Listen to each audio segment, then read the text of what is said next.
한국어 인기는 단순히 유행일 뿐이에요. 일시적인 인기가 아닙니다. 전 세계 학생들은 한국어를 배우면서 한국의 역사와 문화와 가치까지 생각하게 됩니다. 영국의 유명 캠브리지 대학에서 일본인 학생과 영국인 학생이 한글에 대해 설전을 벌이고 있습니다. 한국어를 부정하는 일본 학생에게 영국인 학생은 열을 올리며 한글의 우수성과 한국어의 인기에 대해 말하고 있습니다. 이 영국 학생은 어떤 이유 때문에 이렇게 한글을 좋아하게 되었는지 사연을 들어보도록 하죠. 안녕하세요. 저는 영국에 사는 줄리예요. 제게 한국은 그냥 한 아시아의 국가가 아닌 애정을 갖는 고향 같은 나라인데요. 이번 강의 시간에 한국에 대해 더 깊이 생각해 볼 수 있는 시간을 갖게 되어 이렇게 사연을 보내게 되었습니다. 저는 지금 캠브리지 대학교에 다니고 있어요. 캠브리지 대학교는 정말 자랑스러운 학교예요. 120명의 노벨상 수상자와 11명의 필즈 메달리스트, 7명의 튜링상 수상자, 14명의 영국 총리를 배출했죠. 이런 대단한 학교에 다니고 있다는 사실만으로도 정말 큰 자부심을 느껴요. 처음 캠브리지에 왔을 때는 정말 긴장되고 떨렸어요. 세계 최고의 대학 중 하나라는 명성에 걸맞게 캠퍼스는 정말 웅장하고 아름다웠거든요. 각 분야에서 최고의 권위를 자랑하는 교수님들의 강의를 듣는 것은 정말 특별한 경험이에요. 예를 들어 제가 듣는 역사학 수업의 교수님은 세계적으로 유명한 중세 유럽 전문가세요. 교수님의 강의를 들으면 마치 타임머신을 타고 과거로 여행을 간 것 같은 느낌이 들어요. 단순히 책에서 읽는 것과는 완전히 다른 차원의 경험이죠.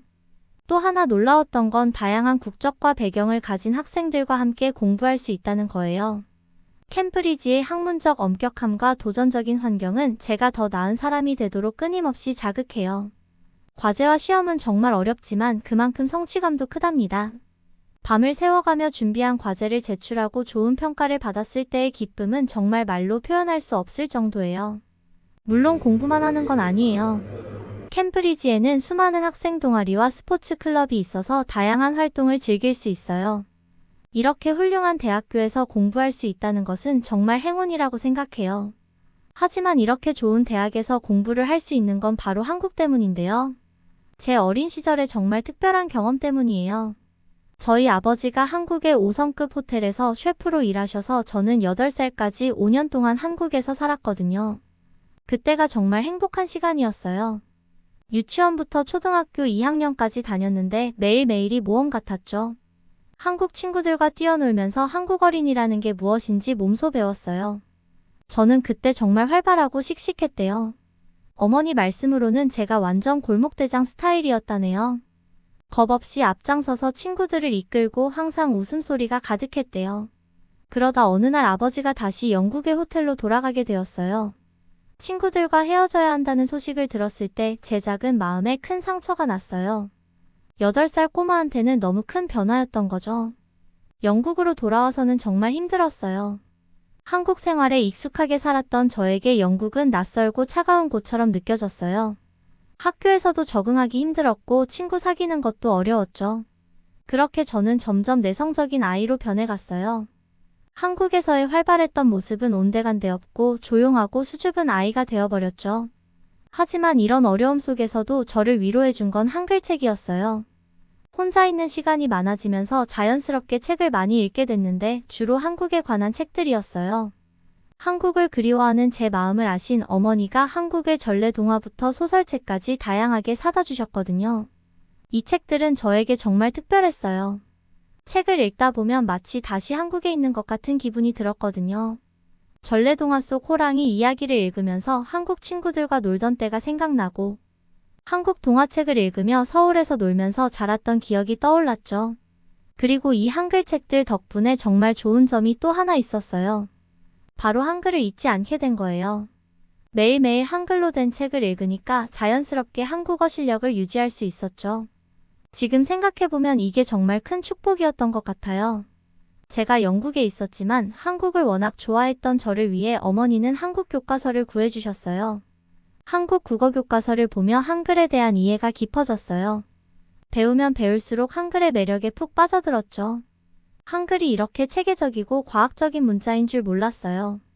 자음과 모음의 조합으로 다양한 소리를 만들어낼 수 있다는 게 너무 신기했죠. 한글을 배우면 배울수록 그 독창성과 과학성에 감탄하게 되었어요. 세종대왕이 한글을 만든 이야기를 들었을 때는 정말 감동받았어요.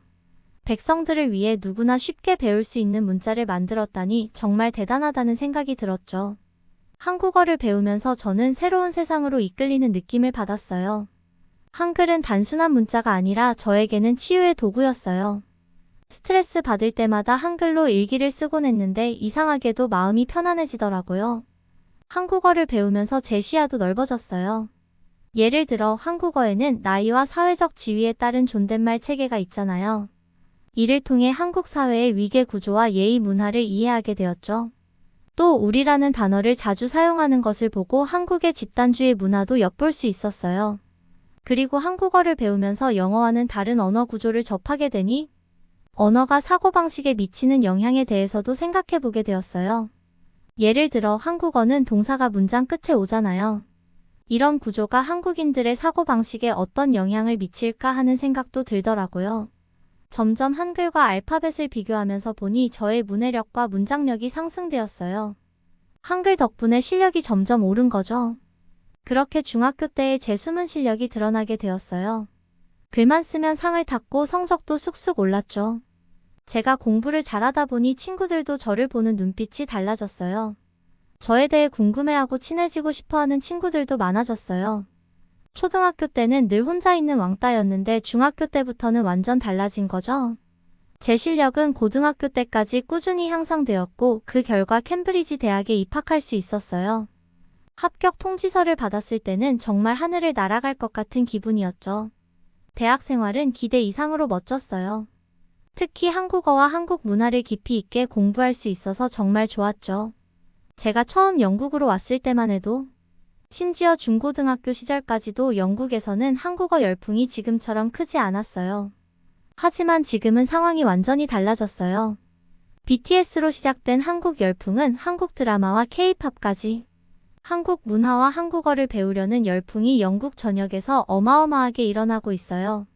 이런 변화를 지켜보면서 정말 놀라웠죠. 그러던 어느 날 교수님께서 영국에서의 한국어와 한국에 대한 열풍을 심상치 않게 여기셨어요. 교수님은 이 현상이 이례적이고 흥미롭다고 생각하셨나 봐요. 그래서 저희에게 특별한 과제를 내주셨어요. 왜 이런 열풍이 일어나게 되었는지 조사해보라는 거였죠. 교수님께서는 한국어와 한국 문화가 어떻게 이렇게 빠르게 인기를 얻게 되었는지 그 원인을 파악하는 것이 중요하다고 말씀하셨어요. 저는 이 과제에 정말 흥미를 느꼈어요. 제 개인적인 경험과 학문적 호기심이 만나는 지점이었거든요. 그래서 저는 열심히 조사를 시작했어요. 한국어를 배우는 학생들과 인터뷰를 하고 관련된 통계 자료를 분석했죠. K-팝, 한국 드라마, 한식 등 한국 문화의 다양한 요소들이 영국에서 어떻게 받아들여지고 있는지 깊이 들여다봤어요. 이 과제를 통해 저는 한국 문화가 영국에서 어떤 영향을 미치고 있는지 알게 되었는데 정말 깜짝 놀랄 수밖에 없었어요. 제가 어릴 적 경험했던 한국에 대한 관심이 이제는 전국적인 현상이 되어 있었거든요. 과제를 하며 조사를 진행하면서 알게 된 사실들은 정말 놀라웠어요. 최근 들어 한국어와 한국 문화에 대한 열풍이 더욱 강해졌다고 해요. 영국의 젊은이들 사이에서 K-팝과 한국 드라마의 인기는 폭발적이에요. BTS 같은 아이돌 그룹은 물론이고 오징어 게임 같은 드라마가 큰 인기를 끌면서 한국어를 배우려는 열기가 대단하다는 거예요. 실제로 2012년에는 한국어 수업을 희망했던 학교가 단 3곳에 불과했는데 2022년에는 36곳으로 급증했어요. 한식에 대한 관심까지 높아지고 있어서 영국 내 한식당이 계속 생기는 추세거든요. 이런 열풍은 영국 정부와 교육부에서도 주목하고 있다는 거예요. 그렇기 때문에 교수님께서도 이 현상에 대한 과제를 내주셨던 거고요. 더 놀라운 건 한국어를 정규 과목으로 하려는 움직임도 있다고 했죠. 이러한 현상이 특별한 이유는 보통 영어권 국가에서는 다른 나라의 언어를 배우려는 필요성을 크게 느끼지 못하는 경향이 있기 때문이에요. 영어가 국제 공용어로 널리 사용되다 보니 영어권 사람들은 다른 언어를 배우는데 큰 동기를 느끼지 않는 경우가 많거든요. 많은 사람들이 영어만으로도 일상생활과 직장생활을 충분히 해결할 수 있다고 생각하니까요. 그래서 보통 학생들은 프랑스어, 일본어, 중국어 등 다른 나라의 언어를 배우는 데는 굉장히 시큰둥한 모습을 보여요. 영국의 많은 학교에서 이런 언어들을 정규 과목으로 편성하고 권장하지만 학생들은 별다른 흥미를 느끼지 못하는 경우가 많거든요. 하지만 한국어는 특별한데요. 영국 학생들이 자발적으로 한국어를 배우고 싶다는 현상이 정말 특이하다고 말했어요. 특히 조사를 하면서 알게 된 재미있는 사실이 있었어요. 동남아시아에서는 한국어를 배우면 연봉이 3배 이상 뛰는 경우가 많대요.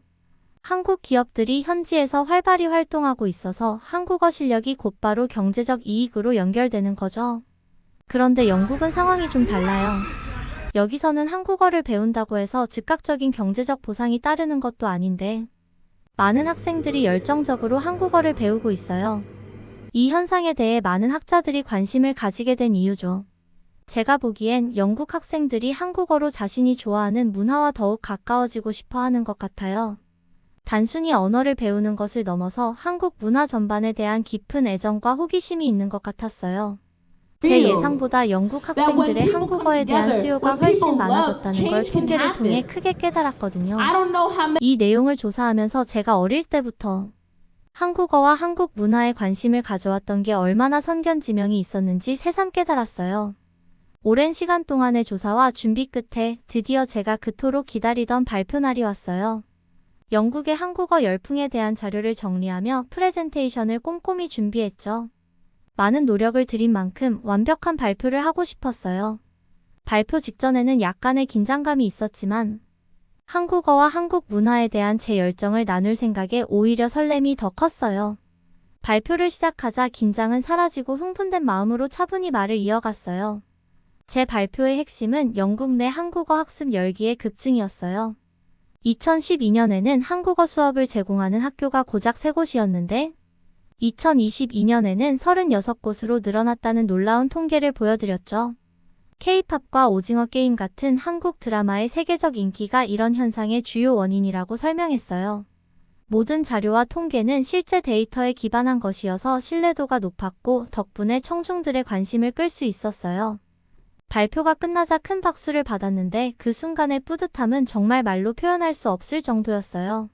제 다음 순서로는 일본에서 온 학생이 일본어와 일본 문화에 대해 발표하기로 되어 있었어요. 그런데 그녀의 발표가 시작되자마자 저는 뜻밖의 상황에 직면하게 되었죠. 일본 학생의 발표가 시작되자 저는 깜짝 놀랐어요. 그녀가 한국어 열풍에 대해 말하기 시작했는데 그 내용이 사실과 거리가 멀어 보였거든요. 그녀는 한국어 학습 붐이 그저 일시적인 현상일 뿐이라고 주장했어요. 대부분의 학생들이 K-팝 아이돌 때문에 한국어를 배우기 시작했다는 거죠. 게다가 한국어가 너무 어렵고 복잡해서 많은 사람들이 곧 포기할 거라고 말했어요. 이런 주장들을 들으면서 저는 정말 당황스러웠어요. 제가 조사한 내용과는 완전히 다른 얘기였거든요. 특히 한국어가 다른 언어들에 비해 중요성이 떨어진다는 말을 들었을 때는 정말 가만히 있기 힘들었죠. 그녀의 발표가 끝나고 질문 시간이 되자 저는 주저없이 손을 들었어요. 방금 한국어 학습이 일시적인 유행이라고 했는데 실제로는 영국에서 한국어를 배우는 학생 수가 꾸준히 늘고 있다는 통계가 있어요. 또 많은 학생들이 단순히 K-팝 때문이 아니라 한국의 역사와 문화에 깊은 관심을 가지고 한국어를 배우고 있어요. 이에 대해 어떻게 생각하시나요? 라고 물었죠. 제 질문에 그녀는 잠시 당황한 듯 했어요. 그 순간 강의실 분위기가 긴장감으로 가득 찼어요. 모두가 그녀의 답변을 기다리고 있었거든요. 그러자 일본 학생은 모두 유행을 따라가는 것뿐이고 문화에 관심을 가져서 그런 건 아니라고 주장했어요. 이 관심도 시간이 지나면 사라질 거라고 했죠. 제가 손을 들고 대답하려고 하자 교수님께서는 다른 학생들의 생각도 듣고 싶어 하셨어요. 그러면서 토론은 더욱 활발해졌죠. 교수님은 우리에게 각자의 주장을 뒷받침할 수 있는 근거를 제시하라고 하셨어요. 이 과정에서 놀라운 사실을 알게 됐어요. 많은 학생들이 한국어와 한국 문화에 대해 정말 깊이 있는 이해를 가지고 있더라고요. 저 역시 이 토론을 통해 새로운 관점들을 접하게 되었고 많은 것을 배웠어요. 발표가 끝난 후 교수님께서 저와 일본 학생 모두에게 긍정적인 피드백을 주셨어요. 제 발표가 잘 준비되었다고 칭찬해 주셨고 일본 학생의 의견도 나름의 가치가 있다고 인정해 주셨죠. 그리고 나서 교수님은 한글에 대한 흥미로운 강의를 해주셨어요. 한글이 다른 동양 언어들보다 얼마나 체계적이고 배우기 쉬운지 설명해 주셨죠. 특히 디지털 시대에 한글이 가진 장점에 대해 강조하셨어요. 교수님은 한글의 역사부터 시작하셨어요. 1443년 세종대왕이 만든 한글은 발음기관을 본떠 만들어진 과학적인 문자라고 하셨죠. 자음은 발음할 때 입 모양을, 모음은 우주의 기본 요소를 본떴다고 해요. 이런 구조 덕분에 한글은 배우기 쉽고 정확한 발음이 가능하대요. 디지털 시대에 한글이 가진 강점도 설명해 주셨어요. 한글은 자음과 모음을 조합해 다양한 소리를 표현할 수 있어서 컴퓨터나 스마트폰에서 입력하기 좋은 구조래요. 이 때문에 한국이 IT 강국으로 성장할 수 있었다고 하셨어요. 교수님은 일본과 한국의 경제 발전을 비교하시면서 언어가 미친 영향에 대해서도 말씀하셨어요. 일본어는 3가지 문자 체계를 사용해서 복잡한 반면 한글은 단순하고 직관적이라 디지털 시대에 더 적합하다고 하셨죠. 한글의 이런 장점들이 한국의 문화와 기술 발전에 큰 영향을 미쳤다고 해요. IT 기업들의 성장, 빠른 인터넷 속도, 발달된 모바일 기술 등이 모두 한글과 연관이 있다는 설명도 해주셨어요. 마지막으로 교수님은 한국어를 배우려는 외국인들이 늘어나고 있다는 점을 언급하셨어요. 한글이 배우기 쉽다는 게 큰 이유래요. 이런 점들이 한국의 지속적인 발전에 중요한 역할을 할 거라고 하셨죠. 교수님의 설명을 들으면서 저는 정말 많은 생각을 하게 됐어요. 한국어와 한글이 가진 체계적인 구조와 디지털 시대에서의 강점이 한국 발전에 이렇게 큰 역할을 했다니 정말 놀라웠어요. 특히 일본과 비교해서 설명해 주신 부분은 언어가 국가의 경제와 기술 발전에 얼마나 중요한 영향을 미칠 수 있는지 새삼 깨닫게 해줬죠. 이런 깨달음을 얻고 나니 저는 한국어와 한글의 장점을 더 많은 사람들에게 알리고 싶다는 강한 욕구를 느꼈어요. 특히 한국어를 배우려는 외국인들에게 한글의 과학적인 구조와 배우기 쉬운 점을 강조하고 싶어요. 이를 통해 한국어와 한국 문화에 대한 관심을 더욱 높일 수 있지 않을까요? 앞으로 저는 한국어와 한글에 대한 연구와 학습을 계속해 나갈 거예요. 이를 통해 더 많은 사람들과 소통하고 한국의 문화를 세계에 널리 알리는 데 기여하고 싶어요. 제가 어릴 적 한국에서 보낸 시간 그리고 지금까지 쌓아온 한국어에 대한 애정과 지식이 이제는 제 인생의 목표가 된 것 같은 생각이 뇌리에 박혔어요. 이번 발표를 준비하면서 알게 된 흥미로운 사실이 있어요. 바로 영국에서 한국어를 배우고 싶어 하는 사람들이 급증하고 있는데 이들을 가르칠 수 있는 자격을 갖춘 강사가 턱없이 부족하다는 거예요. 이 상황을 알게 되면서 저는 제 미래의 진로에 대해 진지하게 고민하게 됐어요. 영국 전역의 많은 학교에서 한국어 수업을 개설하고 있지만 학생들의 열정을 제대로 충족시켜줄 수 있는 강사가 너무 부족해요. 이런 현실을 보면서 제 마음이 움직이기 시작했죠. 내가 할 수 있는 일이 있지 않을까? 하는 생각이 들더라고요. 그래서 저는 한국어 교육 분야로 진로를 정하기로 결심했어요.